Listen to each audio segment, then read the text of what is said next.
Guys, welcome back to Goyal family food and vlog. Guys, आज का vlog morning से नहीं आफ्टरनून से स्टार्ट हो रहा है। गाइस, अभी टाइम है 1:15 या 1:30 का और बेटा अभी स्कूल से आया है। मैंने अपने पहले व्लॉग में भी बताया है कि मेरे बेटे की स्कूल की टाइमिंग अब सुबह 6:30 बजे से 12:45 की हो गई है। तो बस आज मैं अपना दोपहर से लेके रात तक का सारा शेड्यूल दिखाने वाली हूँ। ऐसे फैलाते हैं कपड़ों को, हैं? धोने में रखा करते हैं कपड़े। जो हैंड वॉश करो तो मैं आपके लिए खाना लेकर आती हूँ। तो याद आ गया कर दिए थे, कोई बात नहीं। गाइस, बेटे के आने से पहले ज्यादातर मैं अपना काम खत्म करके रखती हूँ ताकि जब वो स्कूल से आए मैं उसको कुछ समय दे सकूँ। तो लोग खाना खाते हैं। गाइस, बेटा तो 1 बजे स्कूल से आ जाता है और उस वक्त लंच का टाइम तो होता नहीं है, तो हम तो 2:30-3 बजे के करीब लंच करते हैं। लेकिन आज मैंने बनाए थे राजमा चावल। तो राजमा चावल के लिए तो ना भूख की जरूरत है ना सही समय की, यानी मैं और मेरा बेटा राजमा चावल के दीवाने हैं और मेरे हस्बैंड बिल्कुल अपोजिट, उनको राजमा बिल्कुल भी पसंद नहीं है। तो इसीलिए मैं अपने बेटे के लिए और अपने लिए कभी कभी राजमा चावल बना लिया करती हूँ। और एक हाथी वाला होता है ना, सिर्फ एक ही वाला हाथ यूज करना होता है। वो कहते हैं ना कि माँ बच्चे की पहली गुरु है, मतलब हमें ही बच्चों को सिखाना है। जब हम भाई बहन छोटे थे तो गाइज मेरी मम्मा हमारी छोटी छोटी बातों को, छोटी छोटी गलतियों को नोटिस किया करती थी। हम कैसे खा रहे हैं, कैसे बैठ रहे हैं, कैसे उठ रहे हैं, मतलब हर एक चीज को नोटिस किया करती थी और हमें टोका करती थी। यानी मैं कह सकती हूँ कि मैंने बचपन में अपनी माँ से बहुत कुछ सीखा है और वही सिखा रही हूँ मैं अपने बेटे को। गाइज, मेरे कहने का सिर्फ इतना सा अभिप्राय है कि सही समय पर बच्चों को सही चीजें सिखानी बहुत ज्यादा जरूरी है। जब बच्चा पढ़ रहा है तो आप उसको खाने पीने के बारे में नहीं समझा सकते, और जब बच्चा खा रहा है तो आप उसको पढ़ने के बारे में नहीं समझा सकते। यानी आप समझाओगे तो उसको कुछ भी समझ नहीं आएगा। चलिए आज का ज्ञान यहीं समाप्त होता है। प्लीज अब ये मत कहिएगा कि आपने तो हमें बोर ही कर दिया। चलिए, क्योंकि अब समय है गर्मी का और दोपहर का खाना खाने के बाद तो मुझे लगता है अक्सर लोग आराम करना पसंद करते हैं, लेकिन मेरे साथ थोड़ा अलग है गाइस। अगर मेरे पास कोई भी काम नहीं होता करने के लिए तब मैं करती हूँ आराम, और लेकिन अगर मुझे दिख रहा होता है कि मेरा कोई काम अटका हुआ है तो मैं आराम करने की बजाय काम करना पसंद करती हूँ। गाइस, जब मैं छोटी थी तो मेरे पापा कहा करते थे कि जिसने आलस से लड़ना सीख लिया उसकी सभी मुश्किलें बहुत आसानी से हल हो जाती है। फिलहाल खाना पीना खा लिया है, बेटा कर रहा है आराम और मैं कर रही हूँ बर्तन साफ। अभी जो भी खाली करने वाले बर्तन थे वो मैंने खाली कर दिए हैं। एक तरफ मैंने मंदी गैस पर दूध उबलने के लिए रखा हुआ है जिसका मैं दही जमाने वाली हूँ। आप भी जब दही जमाने के लिए दूध उबालें तो बिल्कुल मंदी गैस पर उबालें, आप देखिएगा कि दही बहुत ज्यादा अच्छा जमेगा। बर्तन मस चुके हैं और किचन हो गई है साफ। अब मुझे ना इस ड्रम को धोना है जिसमें मैं डालती हूँ आटा, क्योंकि मुझे इस ड्रम को ऊपर ही सुखाना है तो मैं धोने के लिए भी ऊपर ही ले आई हूँ। गाइस, ये काम होते तो छोटे छोटे हैं लेकिन जरूरी होते हैं। अगर आलस के मारे इसमें ऐसे ही आटा डाल दिया जाए तो कीड़े लगने का डर रहता है। और अब मैं ऊपर तो आई ही हूँ, साथ साथ में पौधों को भी पानी देती जाऊंगी।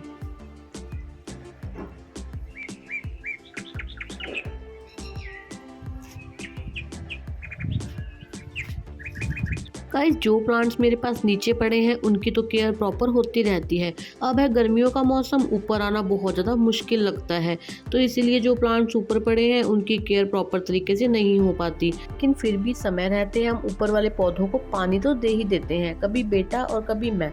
हस्बैंड की तो 12 घंटे की ड्यूटी है, यानी पूरे दिन वो ड्यूटी पर रहते हैं तो वो तो कोई काम कर ही नहीं पाते। चलिए, पौधों को पानी भी दे दिया है और ड्रम भी मैंने धोकर रख दिया है सूखने के लिए।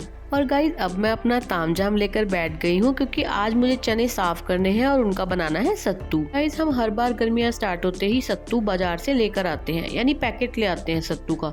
लेकिन वो ना मुझे कुछ अजीब लगता है, यानी मुझे लगता है कि ये तो इतना ईजी है, ये हम घर में बना सकते हैं तो क्यों ना बनाएं। तो इस बार मैं चने ही लेकर आई हूँ जिसका मैं खुद ही आज घर में सत्तू बनाने वाली हूँ। गाइस, पहले मेरी आदत थी कि मैं अपने फ्रिज में कोल्ड ड्रिंक्स भी रखा करती थी, यानी कुछ भी सॉफ्ट ड्रिंक्स या कोल्ड ड्रिंक्स में रखा करती थी। थी, ये सोचकर कि अचानक से कोई आ जाए तो हम सर्व कर सकते हैं। लेकिन मेरा बेटा जैसे ही स्कूल से आता था उसकी नज़र उन कोल्ड ड्रिंक्स पे ही रहती थी। वो धीरे धीरे करके रोज कोल्ड ड्रिंक्स पीने लग गया था। मैंने बस सोच लिया था कि मैं कोल्ड ड्रिंक्स बिल्कुल भी नहीं लाऊंगी घर में, क्योंकि मैं अपने बेटे को बाहर की चीज़ें बहुत कम देती हूँ गाइस। मैं आपको ये इसलिए बता रही हूँ क्योंकि सत्तू को हम एज अ ड्रिंक भी पीते हैं, लेकिन बाहर की कोई चीज अगर बच्चे के सामने होगी फिर तो बच्चा खाएगा ही। चलिए फिलहाल क्योंकि मुझे इन चनों का सत्तू पीसना है तो मुझे इनके ऊपर से सारे छिलकों को और हार्ड दानों को निकालना होगा, ताकि छिलकों से सत्तू और हार्ड दाने से मिक्सी खराब ना हो पाए। फिलहाल मैं सभी चनों को साफ कर लेती हूँ, फिर आपको आगे दिखाती हूँ। मैंने सभी चनों को साफ कर लिया है और मैं इनके छिलकों को फेंकने वाली नहीं हूँ। मैं इनके छिलकों को पौधों में डाल दूंगी और वह खाद का काम करेंगी। चलिए मैं आ गई हूँ बाहर से अंदर। अब बनाते हैं सत्तू, और मैंने एक डिब्बी भरकर चनों की साफ करके खाने के लिए भी रख लिया है। और बस अब हमें कुछ नहीं करना। अरे नहीं, कुछ नहीं करेंगे तो सत्तू कैसे बनेगा। यानी हमें चनों को डालना है जार में, मिक्सी को लगातार न चला के धीरे धीरे चलाना है। हाँ, एक ज्ञान की बात मैं आपको बता दूं, मेरी तरह मिक्सी को चलाने से पहले मेन स्विच ऑन करना न भूलें। कितने तेजस्वी लोग हैं हमारे पास, कितने शानदार विचार रखते हैं जी। देखिए सत्तू पिसकर हो गया है बिल्कुल तैयार, लेकिन अभी हमें इसको छानना होगा। इसके लिए मैंने ले ली है एक छलनी। अगर आपके पास ये वाली छलनी न हो तो आप आटा छलनी से भी इसको छान सकते हैं। चलिए मैंने सभी चनों को पीस लिया है। अब हम इसको जार में भर के रख देंगे। गाइस, ये छोटे छोटे काम हमें एक अच्छी पत्नी और एक अच्छी माँ होने का एहसास दिलवाते हैं। गाइस, बढ़ते बच्चों को इस समय दिया हुआ पौष्टिक आहार भविष्य में उनके स्वास्थ्य को अच्छे रखने में उनकी मदद करेगा। वैसे तो हर माँ अपने बच्चे का भला बुरा जानती है, लेकिन फिर भी मैं एक बात कहना चाहती हूँ गाइस, कि हमें जो भी बच्चों को खाने को देना है वह यह सोचकर देना है कि टेस्टी के साथ साथ वो चीज हेल्दी भी हो। चलिए फिलहाल मैंने इसको जार में भर लिया है और मैंने लिया है एक ग्लास। इसमें आप अपने इच्छा के अनुसार सत्तू को ऐड कर सकते हैं। फिलहाल मैंने भरकर 3 स्पून सत्तू के डाले हैं। हम मीठा और नमकीन दोनों ही तरह का सत्तू पीते हैं, लेकिन फिलहाल मैं मीठा बना रही हूँ। मैंने शुगर सिरप घर में ही बना के रखा हुआ है। टेस्ट के अकॉर्डिंग शुगर सिरप मैंने उसमें ऐड कर दिया है, अच्छे से कर दिया है मिक्स, और बस इसे एंजॉय कीजिए। यह आपको ठंडक के साथ साथ फुल एनर्जी भी देगा। बढ़ते बच्चों के लिए तो यह वरदान है। फिलहाल मैं इसे फिनिश करती हूँ और अपने बेटे के लिए भी करती हूँ एक ग्लास तैयार।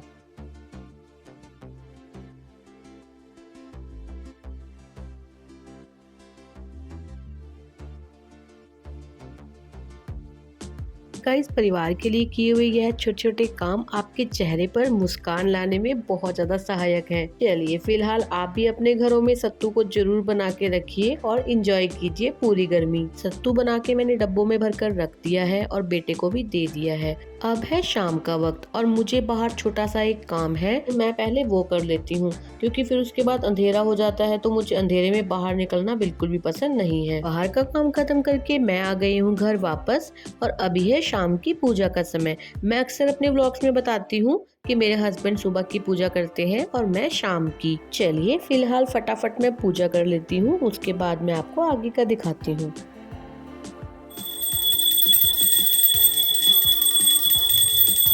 अब मैं आ गई हूँ दोबारा किचन में डिनर रेडी करने के लिए। वैसे अभी डिनर का टाइम नहीं हुआ है, लेकिन फिर भी मैं थोड़ा पहले ही डिनर रेडी करके रख देती हूँ। पहले जब हस्बैंड ड्यूटी से आया करते थे तो हम तीनों इकट्ठे बैठ के खाना खाया करते थे, लेकिन फिलहाल अब मेरे बेटे को जल्दी सोना होता है तो मैं उसको पहले ही खाना दे देती हूँ। चलिए फिलहाल मैंने डिनर रेडी कर दिया है और बेटे को भी खाना दे दिया है। खैर अब मेरे पास भी कोई ज्यादा काम नहीं बचा हुआ है। जो छोटे मोटे बर्तन थे वो भी मैं साथ साथ मांज आई हूँ। बस काम बचा है तो सिर्फ प्रेस करने का।